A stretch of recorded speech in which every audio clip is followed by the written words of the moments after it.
نہ یہ جہالت ہے کہ ایک ٹکڑا پڑھ کر آپ کہیں جی شیعوں کی میں نے جناب پوری عمارت گرا دی، امامت کی میں نے یہ کر دیا وہ کر دیا. بھائی یہ نعرے جہالت کے نعرے ہو سکتے ہیں، علمی نعرے نہیں ہیں.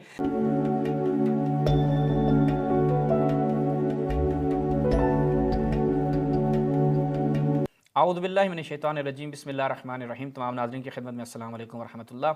جیسا کہ ایک ناصفی مولوی کی جہالتیں آپ کے سامنے سلسلہ وار رکھ رہے ہیں، ایک اور جہالت ہے اس کے اوپر نہایت مختصر عرض کرتے ہیں. ظاہری بات ہے ان کی فہم اور ان کی جو روایات فہمی ہے وہ اتنی سطحی ہو سکتی ہے، کیونکہ جب انہوں نے ایسے خلفاء کو مانا ہے کہ جو قرآن کی آیتوں کے معنی سے لابلد ہوا کرتے تھے، تو ان کے اوپر تو پھر فاتحہ پڑھ دینا بھائی. سنیں جی مولوی صاحب کیا بیان کر رہے ہیں.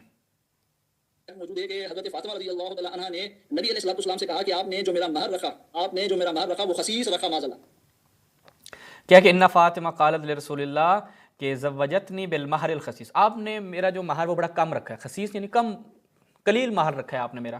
اچھا یعنی نبی علیہ السلام سے اختلاف کیا حضرت فاطمہ رضی اللہ تعالی عنہ، اور نبی سے اختلاف کو کفر کہتے ہیں معاذ اللہ.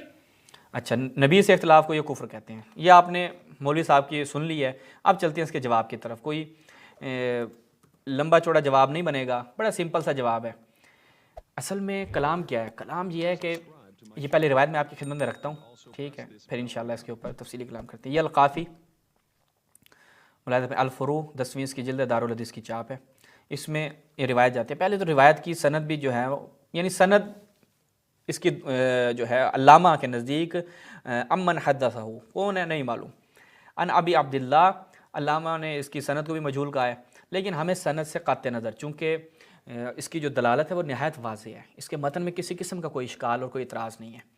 ان فاطمہ قالت لرسول اللہ، جناب زہرا سلام اللہ علیہ نے فرمایا کہ زوجتنی بالمہر الخسیس، آپ نے میری کم مہر پہ جو ہے وہ شادی کی ہے. فقال، آگے تو پڑھو نا، فقال لها رسول اللہ، رسول اللہ صلی اللہ علیہ وسلم نے کیا فرمایا؟ ما انا زوجتکی، میں نے آپ کی شادی نہیں کی. یعنی یہ جو آپ کا امیر المؤمنین کے ساتھ رشتہ ہوا ہے، یہ جو شادی ہوئی ہے، یہ میں نے نہیں کی. ولکن اللہ زوجک من السماء، اللہ تعالیٰ نے یہ آپ کا امیر المؤمنین سے عقد کیا ہے. یہ عقد خدا کی طرف سے ہے. جیسا کہ جب حضرت ابوبکر جاتے ہیں حضرت زہرا سلام اللہ علیہ کا رشتہ لینے کے لیے، رسول اللہ منع کر دیتے ہو کہ انہا صغیرہ، چھوٹی ہیں. اور اس کے بعد یہ اہل سنت کتابوں میں صحیح اسناد سے یہ روایت موجود ہیں. اس کے بعد حضرت عمر جاتے ہیں، کہا جاتا ہے کہ رسول اللہ ان کو بھی رد کر دیتے ہیں اور ان کی بات جو ان کا خواستگاری ہوتی ہے اس کو ٹھکرا دیتے ہیں اور کہتے ہیں انہا صغیرہ، یعنی زہرا سلام اللہ علیہ چھوٹی ہیں. لیکن جب امیر المومنین جاتے ہیں رسول اللہ ہاں کر دیتے ہیں. کیوں؟ اس لیے پھر جب لوگ آ کر اعتراض کرتے ہیں، ظاہری بات ہے لوگوں کو اعتراض تو تھا نا کہ بھائی فلاں گیا اس کو تو منع کر دیا، ان کو تو اس اہل نہیں سمجھا، اس قابل نہیں سمجھا کہ ان کو اپنی بیٹی دیں اور ان کو ایک بہانے سے بہانہ کیا بنایا جناب، کہا کہ چھوٹی ہے، اور جب امیر المومنین جاتے ہیں تو شادی کر دیتے ہیں. تو اب ان کے دل میں تو یہ چیز ظاہری بات ہے نا آگ جل رہی تھی. تو اس وقت قریش کے لوگوں نے جو ایک شور شرابہ شروع کیا وہ یہی کہ بھائی امیر المؤمنین کے ساتھ شادی کر دی، وہ تو ان کے پاس تو اتنا پیسے بھی نہیں ہیں اور بڑے تھوڑے مہر پہ جو ہے وہ آپ کی شادی کی ہے. یہ میں ابھی روایات سے رکھتا ہوں. لیکن پھر رسول اللہ نے یہ جب زہرا اسلام اللہ علیہ نے بیان فرمایا کہ یہ آپ نے مہر قلیل پر یعنی تھوڑے مہر پر جو ہے وہ میری شادی کی ہے، کہا کہ اللہ تعالیٰ نے آپ کا جو مہر وجعل مہرک خمس الدنیا، خمس دنیا یعنی دنیا کا جو 5واں حصہ جو ہے وہ قرار دیا ہے آپ کا مہر. ما دامت السماوات والارض، جب تک زمین و آسمان ہے یہ دنیا آپ کا مہر ہے. اچھا، اب اسی روایت کو ہم دیکھتے ہیں بہار الانوار میں. یہی روایت بہار الانوار کو دیکھنے کا ایک فائدہ یہ ہوتا ہے کہ جو روایات ایک دوسرے کے ساتھ رکھی جاتی ہیں تو ان سے پتہ چل جاتا ہے، چونکہ بعض روایات جیسے یفسر بعضھا بعضا کہ بعض روایات بعض کی تفسیر کرتی ہیں. ایک روایت میں مطلق بیان ہوتا ہے. مثال کے طور پر ہم اس کی آسان مثال یہ دیتے ہیں، مثلا بعض روایات میں آیا کہ خواتین کے ساتھ مشورہ لا تشاورہن، ان کے ساتھ مشورہ نہ کرو. ٹھیک ہے، اب کہیں بھی خواتین کی مذمت کی جا رہی ہے مشورہ نہیں کرنا. بعض میں کہا کہ جو شخص اپنے بیوی کی اطاعت کرے گا وہ جہنم میں اوندھے منہ ڈالا جائے گا. آپ کہیں گے بھائی یہ تو مذمت کی جا رہی ہے خواتین کی، لیکن بعض روایات ان کی تفصیل بیان ہوئی ہے. کیا تفصیل بیان ہوئی ہے؟ کہ جو شخص اپنی بیوی کی اطاعت کرے گا کن معاملات میں، کہ اس کو شادی اور اس طرح کی محافل میں باریک لباس میں جانے کی اجازت دے. خاتون جانا چاہتی ہے، شوہر کہتا ہے ٹھیک ہے بھائی آپ کی اطاعت کرنی ہے. تو ایسے افراد کے لیے بات ہو رہی ہے. اور جہاں پر مشورت کی بات کی جا رہی ہے، اگر کوئی شخص ایک ٹکڑا اٹھا کے مثال کے طور پر کوئی جو یہ نعرہ لگاتے ہیں میرا جسم میری مرضی، اور کہتے ہیں خواتین کے حقوق وغیرہ، وہ آئیں اور کہیں کہ جناب اسلام نے تو خواتین کے لیے بہت ہی قید و بند رکھی ہے، ایک روایت کا ٹکڑا اٹھائیں وہ کہیں بھئی کہا جا رہا ہے کہ عورت ناقص العقل ہے، ناقص الدین ہے اور اس سے مشورہ نہیں کرنا چاہیے، لیکن دیگر روایات کو ساتھ رکھے تو مسئلہ واضح ہو جاتا ہے کہ بھائی مشورہ کرنے کی کیا کیا خصوصیات ہے۔ ابھی میرا موضوع نہیں ہے، ورنہ علماء نے اس کے اوپر تفصیل سے کلام کیا ہے کہ ایک خاص مورد میں بیان کیا جا رہا ہے، ٹھیک ہے، معصوم کی مراد جدی وہ کیا ہے، یعنی جو معصوم کی مراد ہے، مقصود ہے، یا آپ اسے کہہ لیں کہ مراد حقیقی و مقصود حقیقی کیا ہے، وہ آپ کو روایات ایک دوسرے کے ساتھ رکھیں گے سمجھ میں آ جائے گا۔ چونکہ اب ظاہری بات ہے نا، ان لوگوں کو تو وہی آدھا ٹکڑا پڑا کہ جی ہزارہ نے اعتراض کیا، اعتراض نہیں کیا، آگے رسول اللہ بیان فرما رہے ہیں، اور یہ کس چیز کی تثبیت کے لیے تھا، یہ میں آپ کی خدمت میں رکھتا ہوں بہار الانوار سے، کہ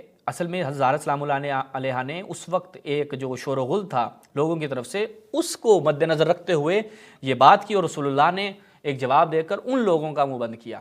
ملاحظہ فرمائیں بہار الانوار 43ویں جلد، جیسا کہ عرض کیا تھا، اگر صفحہ والے ان جابر سے ہے کہ رسول اللہ صلی اللہ علیہ وسلم نے فقالوا، لوگ کیا کہتے ہیں کہ آپ نے امیر المؤمنین سے حضرت زہرا کی شادی کی ہے بمہر خفیس، کون کہ آتا اناس من قریش فقالوا، کہ لوگ آئے قریش میں سے کس کے پاس، رسول اللہ کے پاس، اور کیا کہا کہ آپ نے مہر قلیل، یعنی بڑے، اب یہ جملے کس کے تھے، یہ قریش کے لوگ کہ جو معترض جن کے سینے میں ظاہری بات ہے آگ جل رہی تھی، انہوں نے یہ جو بھائی ہمیں رشتہ نہیں دیا، علی کے پاس کچھ ہے نہیں، اور بڑے تھوڑے مہر کے ساتھ جو ہے، ظاہری بات ہے ان کے نزدیک یہ دنیاوی مہر تھا، لیکن رسول اللہ نے جو مہر بتایا وہ پوری دنیا جو ہے وہ ان کا مہر قرار پائی، کہ آپ نے بڑے مہر خسیس کے ساتھ زہرا کی شادی علی سے کر دی۔